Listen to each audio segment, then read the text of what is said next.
নমস্কার বন্ধুরা, আজকে নিয়ে চলে এসেছি বেগুন দিয়ে একটা সুন্দর স্ন্যাক্সের রেসিপি, যেটা শুধু শুধু কিংবা ডাল ভাতের সাথে কিংবা চায়ের সাথে খেতেও কিন্তু ভীষণ সুন্দর লাগবে। খুব দারুণ একটা রেসিপি নিয়ে চলে এসেছি। আশা করছি আপনাদের সকলেরই কিন্তু খুব ভালো লাগবে। দেখুন বন্ধুরা, এবারে প্রথমে আমি 4টে বেগুন নিয়ে নিয়েছি। বেগুনগুলোকে এবারে লম্বা করে কেটে নিয়ে মাঝখান থেকে আবার সরু করে কেটে এইভাবে ডুমু ডুমু করে কেটে নিচ্ছি বন্ধুরা। এইভাবে করে সবগুলো বেগুন আমি কাটবো। একটা বেগুন আমার কাটা হয়ে গেল। এবারে আমি আরেকটা বেগুন ঠিক একই রকমভাবে কেটে নিচ্ছি। আপনারা কিন্তু ভিডিওটা প্রথম থেকে লাস্ট অবধি দেখবেন বন্ধুরা, না হলে কিন্তু ভিডিওটা বুঝতে পারবেন না। পরে কিন্তু টেস্টটা বানাতে সেরকম টেস্ট আসবে না। এই রেসিপিটা একটু ভুল হলেই কিন্তু টেস্টটা নষ্ট হয়ে যাবে। দেখুন সবগুলো কিন্তু বেগুন আমার কাটা হয়ে গেছে। এবারে আমি সবগুলোকে ভালো করে পরিষ্কার করে ধুয়ে নিলাম। এবারে একটা পেঁয়াজও আমি নিয়ে নিলাম, বেশ বড় সাইজের পেঁয়াজটাকে আমি এইভাবে কুচি করে কেটে মাঝখান থেকে আবার ছোট ছোট করে এইভাবে কুচি করে নিচ্ছি। একদম সরু সরু করে পেঁয়াজটাকে আমি কেটে নেব বন্ধুরা। সম্পূর্ণ পেঁয়াজটা আমার কাটা হয়ে গেল। এবারে পেঁয়াজ বেগুন খুব ভালো করে কিন্তু আমি এটাকে পরিষ্কার করে ধুয়ে নিয়ে আসব। ধুয়ে নিয়ে চলুন তাহলে এবারে রান্নার প্রসেসের দিকে যাই। দেখুন বন্ধুরা, একটা প্লেটে আমি এগুলো সব উঠিয়ে নিলাম।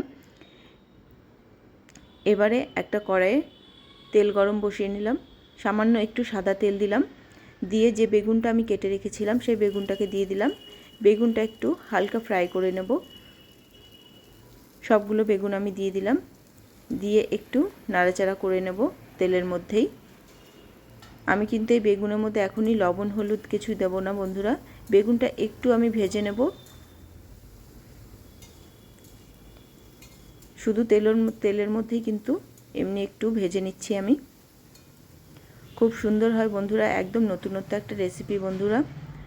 দেখুন এবারে আমি বেগুনটা হালকা একটু যখন ভাজা হয়ে গেল তখন আমি একটু লবণ দিয়ে দিলাম। লবণ দিয়ে বেশ খানিকক্ষণ একটু হালকা আঁচে কিন্তু এটাকে এখন ভেজে নেব। দেখুন ভাজতে ভাজতে যখন এই পর্যায়ে চলে আসবে বেগুনগুলো কিন্তু একদম নরম হয়ে গেছে। এবারে আমি এটাকে নামিয়ে নেব। নামিয়ে নিয়ে একটু ঠান্ডা করে নেব। বেগুনগুলো কিন্তু আমার ভাজা হয়ে গেছে। নামিয়ে নিয়ে আমি একটা বোল নিয়ে নিয়েছি কাচের। এখন এটার মধ্যে আমি বেগুন ভাজাগুলো নিয়ে নিচ্ছি। এগুলো কিন্তু আমার ঠান্ডা হয়ে গেছে। এবারে হাতের সাহায্যে সামান্য একটু ম্যাশ করে নেব। একবারে কিন্তু ম্যাশ করে নেব না, একটু যাতে আস্তে আস্তে থাকে সেইভাবে কিন্তু একটু ম্যাশ করে নিচ্ছি আমি। এইভাবে করে সম্পূর্ণটা আমি করে নেব। সম্পূর্ণ বেগুনটা আমার ম্যাশ করা হয়ে গেল। এবারে আমি এর মধ্যে কিছু উপকরণ মেশাবো। এর মধ্যে দিয়ে দেব একটা বড় সাইজে পেঁয়াজ কুচি, যে পেঁয়াজটা আমি কেটে রেখেছিলাম সেই পেঁয়াজটা দিয়ে দিলাম। দিয়ে দিব একটা ডিম ফাটিয়ে রেখেছিলাম। এবারে দেব স্বাদ অনুযায়ী লবণ, হলুদ গুঁড়ো, ঝালের জন্য দেব হালকা শুকনো লঙ্কার গুঁড়ো, হাফ চামচ দেব একটু গোলমরিচের গুঁড়ো। এবার দেব বেশ খানিকটা ধনিয়া পাতা কুচি, 2-3টে চেরা কাঁচা লঙ্কা আমি কুচি করে দিয়েছি। আর দেব বাইন্ডিংয়ের জন্য 3 চামচ সুজি। এই সুজিটা কিন্তু আপনারা অবশ্যই দেবেন, তাহলে কিন্তু এটা খুব ভালো ক্রিস্পি হবে খেতে। এবারে খুব ভালো করে এটাকে আমি মিশিয়ে নিচ্ছি। আমি কিন্তু এর মধ্যে কোনো রকম জল ব্যবহার করব না বন্ধুরা। এটা বেগুনের যে তেলটা আছে, ডিমটা আছে, এতেই কিন্তু মাখানো খুব ভালো মতো হয়ে যাবে। দেখুন বন্ধুরা, খুব ভালো করে কিন্তু এটা আমি মেখে নিলাম। এবারে মেখে নিয়ে কিন্তু এটা বেশ খানিকক্ষণ একটু রেস্টে রেখে দিতে হবে, তাহলে কিন্তু যে সুজিটা আছে সেটা কিন্তু ফুলে উঠবে, সুজিটাও ফুলে যাবে, ভালো হবে খেতে। এবারে একটু রেস্টে আমি রেখে দিলাম। 5 থেকে 7 মিনিট পর আমি ফিরে এসে দেখুন বন্ধুরা অনেকটা কিন্তু ফুলে গেছে, যে জলাভাবটা ছিল সেটা আর নেই। এবারে আমি এগুলোকে হাতের সাহায্যে একটু বলের মতো করে গোল গোল করে কড়াইয়ে তেল গরম করে নিয়েছি। এবারে একটা একটা করে এইভাবে আমি ছেড়ে দিচ্ছি। দেখুন বন্ধুরা, এইভাবে গোল গোল করে আস্তে আস্তে করে আপনারা কিন্তু ছেড়ে দেবেন।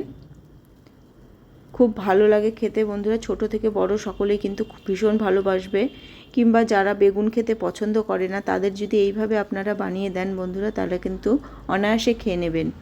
তারা কিন্তু বুঝতেই পারবেন না যে এর মধ্যে বেগুন দেওয়া আছে।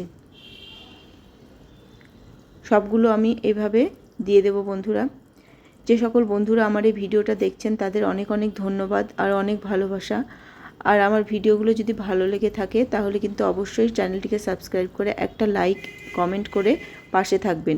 আপনাদের একটা লাইক কিন্তু আগামী দিনে ভিডিও দিতে কিন্তু অনেক উৎসাহ যোগায়। এই জন্য কিন্তু আপনারা অবশ্যই একটা লাইক কমেন্ট করবেন। আর ভিডিওগুলো যদি খুবই ভালো লেগে থাকে তাহলে অবশ্যই আপনার বন্ধুবান্ধবদের সাথে একটু শেয়ার করে দেবেন। দেখুন বন্ধুরা, বড়াগুলো কিন্তু আমি এপিট ওপিট খুব ভালো করে লাল লাল করে ভেজে নিলাম। ভেজে নিয়ে এখন এগুলোকে আমি উঠিয়ে নিচ্ছি। আমার কিন্তু ভাজা এগুলো হয়ে গেছে। এবারে আমি সবগুলো উঠিয়ে নিয়ে একই প্রসেসে যে অবশিষ্ট ছিল সেগুলোও আমি এখন ভেজে নিচ্ছি। যে কটা আটবে সে কটা দিয়ে আমি এখন ভেজে নেব বন্ধুরা। দেখুন বন্ধুরা, সবগুলো আমি দিয়ে এগুলোও কিন্তু সেই একই রকমভাবে একটু হাতে সময় নিয়ে এপিট ওপিট খুব ভালো করে লাল লাল করে আমি ভেজে উঠিয়ে নেব। সবগুলো আমার ভাজা হয়ে গেল বন্ধুরা। এবার আমি একটা প্লেটে সার্ভ করে দিয়েছি। দেখুন কি সুন্দর দেখতে হয়েছে।